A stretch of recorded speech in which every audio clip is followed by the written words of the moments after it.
السلام علیکم ورحمۃ اللہ وبرکاتہ۔ بسم اللہ الرحمن الرحیم۔ ایک دفعہ کا ذکر ہے کہ ایک بادشاہ اپنی ملکیت یعنی اپنے ملک کے سیر کو نکلا۔ وہ اپنی رعایا کی خبر لینا چاہتا تھا۔ دورے کے دوران اس کی نظر ایک ملنگ پر پڑی جو راستے میں بیٹھا تھا، اور ایک دری اور ایک پرچ کے علاوہ اس کے پاس کچھ بھی نہ تھا۔ بادشاہ نے مزید نوٹ کیا کہ اس پرچ میں بھی صرف چند چھولے پڑے تھے، پر وہ ملنگ مسکرا رہا تھا۔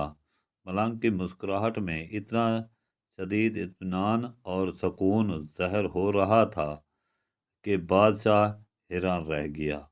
خیر وہ آگے بڑھ گیا۔ دوسرے دن پھر بادشاہ کی نظر اس پر پڑی، اور وہ اسی طرح خوش باش بادشاہ کی پالکی پھر بھی آگے بڑھ گئی۔ تیسرے دن جب بادشاہ کا گزر اس مقام سے ہوا اور پھر اس غریب کو اتنا مطمئن دیکھا تو اب بادشاہ تجسس کا شکار ہوا کہ پالکی رکھوا دی اور نیچے اتر کر اس درویش کے پاس چلا گیا۔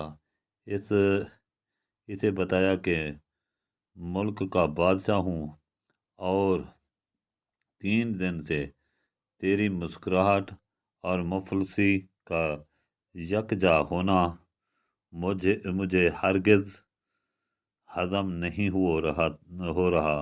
آخر ایسا کیا ہے تمہارے پاس جو تمہیں دیتا ہے؟ میرے پاس پورے ملک میں سب سے زیادہ دولت ہے، مگر میں پرسکون نہیں ہوں۔ کیا تمہارے پاس پوشیدہ دولت ہے؟ درویش نے نفی میں سر ہلایا۔ بادشاہ نے پوچھا کہ پھر کیا تمہارا خاندان ہے یا گھر والے جو تم سے نہایت رغبت رکھتے ہیں؟ درویش نے بولا، جی نہیں، میں بالکل تنہا ہوں، میرا کوئی نہیں۔ میرے پاس ان چھولوں کے سوا کھانے کو کچھ اور نہیں۔ بادشاہ بہت حیران ہوا اور آخری سوال کیا کہ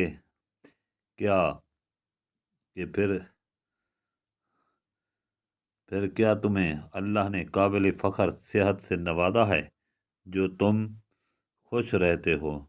ملنگ بولا، ہاں، ہرگز نہیں۔ میرے آدھے دانت ٹوٹ کر گر چکے ہیں، اور ٹھنڈ سے میرے ہڈیاں درد کرتی ہیں۔ بادشاہ نے پوچھا کہ اور بھائی صاحب پھر کیوں سکون سے بیٹھے ہو؟ ملنگ بولا، اللہ پر یقین رکھو، اس پر توکل کرو۔